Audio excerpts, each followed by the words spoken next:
Halo pemirsa, apa kabar Anda hari ini? Semoga selalu sehat di masa pandemi dan selalu bersemangat untuk menjalani aktivitas. Bagi pemirsa yang harus tetap bekerja di luar rumah, jangan lupa untuk selalu menggunakan masker. Hari ini program Berita Newspoint hadir menjumpai Anda bersama saya, Belinda Amanda. Selama 30 menit ke depan, Newspoint akan menyajikan berita terbaru seputar Universitas Brawijaya dan Malang Raya. Jangan kemana-mana, keep on our channel, Newspoint.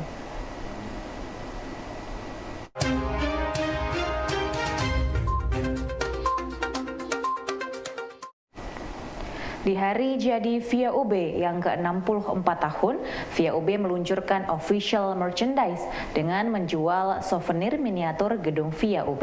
Tidak hanya itu, Ibu Dharma Wanita VIA UB juga berkolaborasi dengan para ibu binaan batik untuk membuat pakaian dengan motif gedung VIA UB. Kita juga launching merchandise ya. Kita launching ini seperti baju ini kreativitas kita ya. Ini juga desain daripada ibu-ibu Dharma Wanita kami dengan pengrajinnya. Jadi dengan binaan kita untuk batik yang ada di pengrajin batik. Nah, kita mendesain sendiri ini ya. Ini adalah logo dari VIA UB atau bangunan ini ada karakteristik.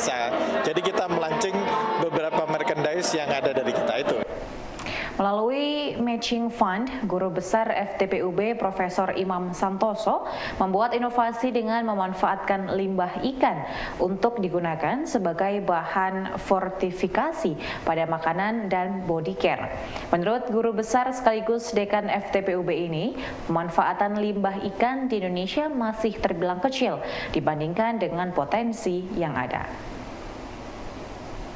Jadi matching fund saya 2022 ini adalah memanfaatkan limbah tulang ikan untuk digunakan sebagai bahan fortifikasi di dua produk. Pertama di frozen food, karena tulang ikan itu kita lakukan dua hal. Pertama, dijadikan tepung ikan. Yang kedua, dihasilkannya nanokalsium.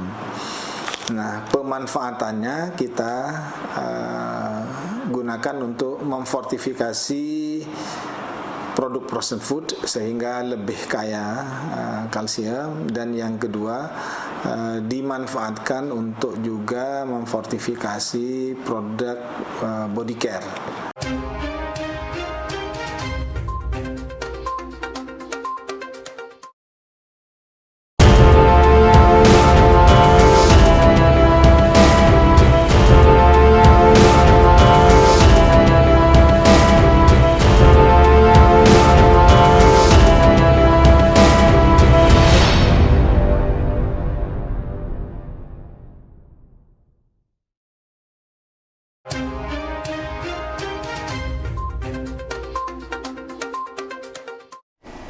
Pemirsa, Indonesia memiliki potensi perikanan yang cukup besar.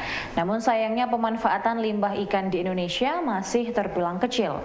Guru Besar FTPUB Profesor Imam Santoso mengatakan limbah tulang dan kepala ikan dapat diolah dan dimanfaatkan untuk produk makanan dan bahan dasar body care dengan nilai bisnis yang luar biasa. Terkait dengan tulang ikan, kita tahu bahwa Indonesia itu adalah negara dengan potensi perikanan yang luar biasa banyak, dan salah satunya tulang ikan itu dan termasuk kepala ikan itu belum teroptimalkan gitu. Sehingga potensi yang berlimpah itu perlu kita manfaatkan untuk satu, memperkaya produk olahan perikanan itu sendiri. Yang kedua, kita tahu bahwa body care itu salah satu potensi bisnis yang luar biasa, di mana kita di satu sisi juga sangat kaya dengan hasil-hasil rempah-rempah, rimpang terutama ya. Nah, ini potensinya baik dia sebagai komoditas utuh maupun sebagai produk dari olahan-olahan jamu, ini tentu sangat banyak by produknya yang ini kita optimalkan untuk bisa dimanfaatkan kembali menjadi produk-produk body care. tentu ini suplemen yang kalau suplemen ini kita perkaya atau kita optimalisasi tentu akan memberikan manfaat yang lebih besar. Pemirsa, generasi muda memiliki peran aktif dan kontribusi nyata untuk ikut terlibat dalam mengawasi penyelenggaraan pesta demokrasi pemilu serentak yang akan dilaksanakan pada 2024 mendatang. Dengan turut berpartisipasi dan memberikan suara, maka generasi muda dapat menunjukkan aksi nyata bagi kemajuan bangsa. Hadirin sekalian yang kami hormati, saya berbahagia dan senang dalam acara yang sudah disajikan oleh teman-teman di Prodi Hubungan Internasional.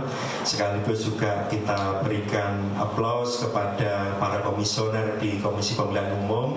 Kita berikan aplaus yang meriah kepada beliau atas di tengah hiruk pikuk waktu yang sangat sempit gitu ya, masih mau menyempatkan untuk kemudian memberikan gambaran pengetahuan hal-hal yang berkaitan terutama pada saat ini tentang tahapan-tahapan berkaitan dengan pemilu yang nanti akan kita langsungkan di tahun 2024. Tentu di dalam media-media sudah digambarkan banyak hal, bagaimana kemudian kontestasi terutama di level eksekutif, di presiden yang kemudian sudah mulai hiruk pikuk gitu ya.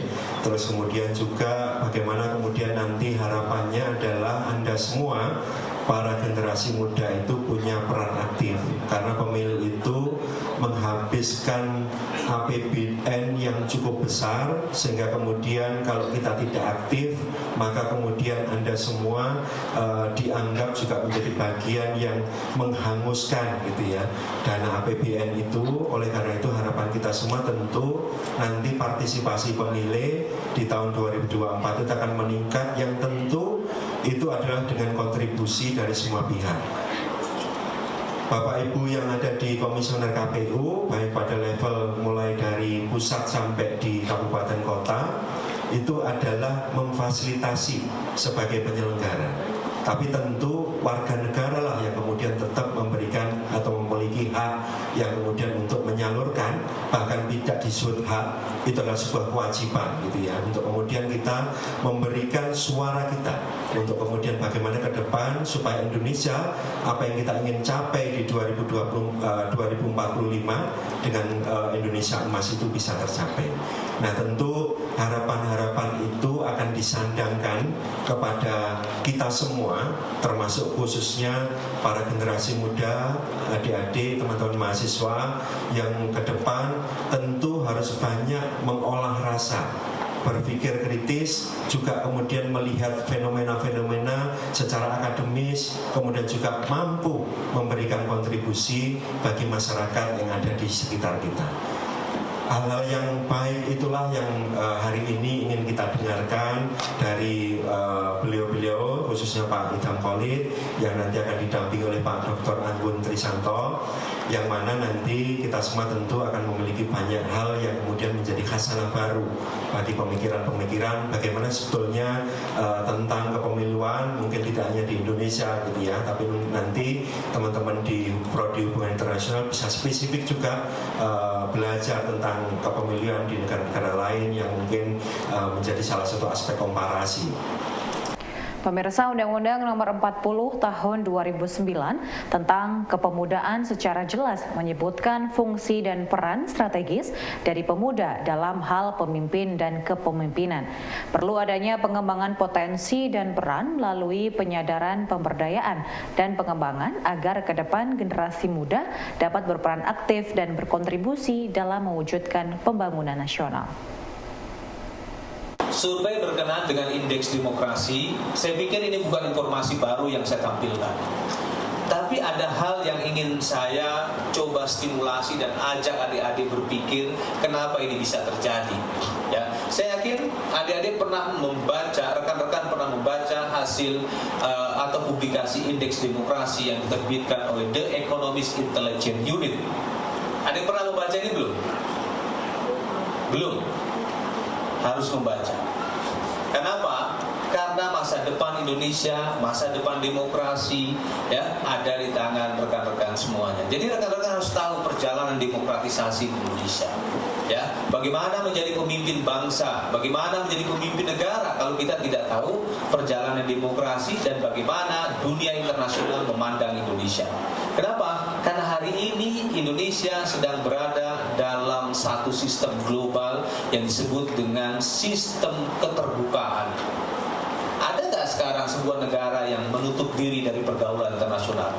Tidak ada. Dan persepsi internasional sangat penting dan ini implikasinya terhadap pembangunan di bidang infrastruktur maupun ekonomi. Karena apa? Karena dalam perspektif developmentalisme, pemilu merupakan salah satu bentuk pembangunan dan konsep pembangunan politik itu bisa dikatakan sebagai umbrella konsep atau konsep payung. Jadi kalau sebuah negara ingin maju, maka demokrasinya harus maju. Sekarang pertanyaannya, apakah proposisi tersebut dapat dibenarkan untuk semua negara? Ya, bagaimana dengan negara-negara otoriter? Ternyata maju, saya sangat yakin itu semua rapuh. Pada waktunya akan punya potensi gejolak politik yang tak terkendali di suatu hari. Ya. Dan kalau kita bicara tentang bagaimana posisi Indonesia sebagai negara demokrasi, perbandingannya sangat sederhana. Ya, mungkin nanti bisa lebih dalam lagi kalau rekan-rekan baca bagaimana pemikirannya Samuel F. Huntington pada tahun 1993 pernah menerbitkan buku yang berjudul The Third Wave of Democratization. Nanti kita flashback ke belakang, posisi Indonesia di mana? Ya, tapi tentunya tidak kita diskusikan di sini. Saya cuma ingin memantik bahwa negara ini adalah negara besar.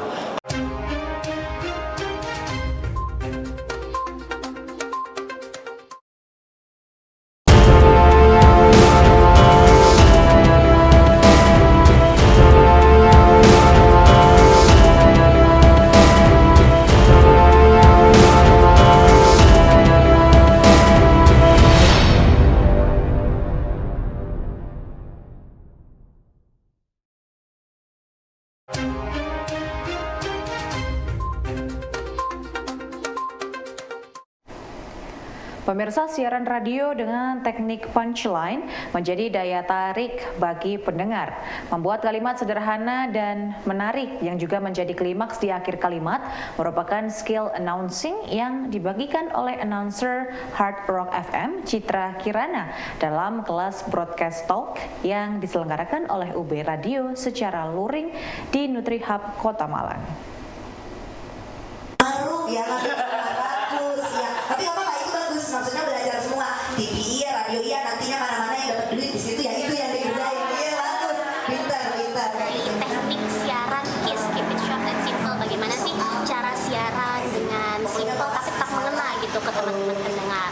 Dan supaya para peserta yang datang hari ini, termasuk diantaranya teman-teman dari UKM Radio Kampus di Kota Malang, kemudian ada juga teman-teman dari SMA yang mempunyai ekskul broadcasting dan juga pemenang challenge dari Broadcast Talk ini sendiri, supaya bisa mereka mendapatkan ilmu yang bermanfaat nanti ke depannya untuk siaran mereka. Target pengembangan Broadcast Talk untuk kedepannya, semoga Broadcast Talk bisa jauh lebih besar daripada ini. Terus juga kita bisa bikin kolaborasi event, lomba dan juga event Broadcast Talk. Dan semoga harapannya nanti kita bisa mengembangkan Broadcast Talk di berbagai titik. Untuk pertama mungkin Jawa Timur dulu ya, baru mungkin nasional. Aduh, hari Minggu nih ya Sobat Radio, balikan lagi sama Livia Made yang nemenin kamu di pagi hari ini. Barusan aja kamu dengerin lagu dari Jazz Kasmaran, bikin kita jadi berbunga-bunga gitu ya. Tapi yang namanya hubungan itu kan memang sekarang agak sulit gitu ya. Banyak sekali yang sedang mengalami namanya di ghosting. Buat kamu yang mungkin lagi di ghosting atau lagi bertahan dalam hubungan yang gak berstatus, kayaknya lagu dari Fabi Asri bakalan cocok banget. Selamat listening untuk kamu, selamat menggalau di siang hari ini.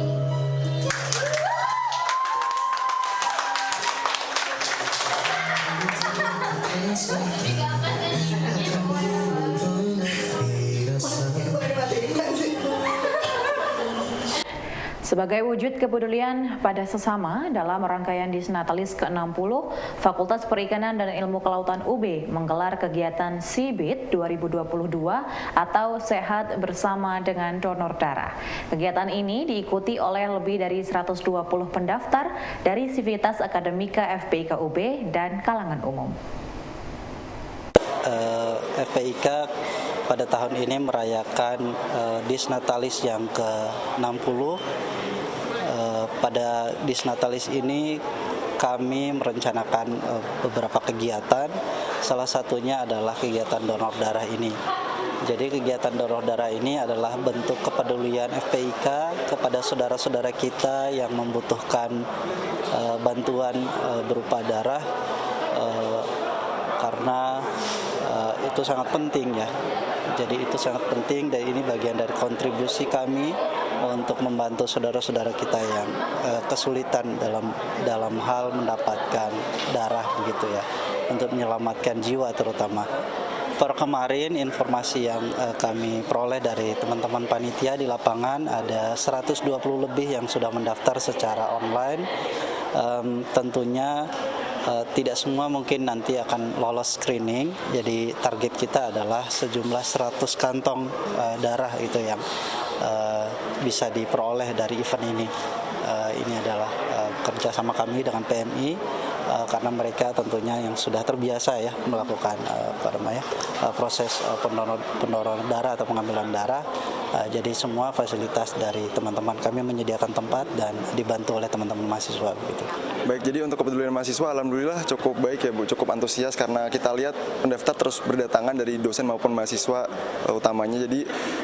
Jadi ini merupakan salah satu bentuk kepedulian mereka terhadap kebutuhan orang-orang yang di sana gitu. Jadi ini kan merupakan aksi kemanusiaan yang bertujuan untuk menumbuhkan rasa kepedulian kita terhadap sesama. Jadi alhamdulillah pada hari ini cukup antusias lah dan banyak juga pendaftar dari mahasiswa. Pemirsa, 2 dosen Fakultas Ilmu Administrasi terpilih untuk menjadi kontributor Encyclopedia of Tourism Management dan Marketing pada ensiklopedia terbitan penerbit terkemuka di dunia yang diluncurkan dalam format elektronik dan cetak.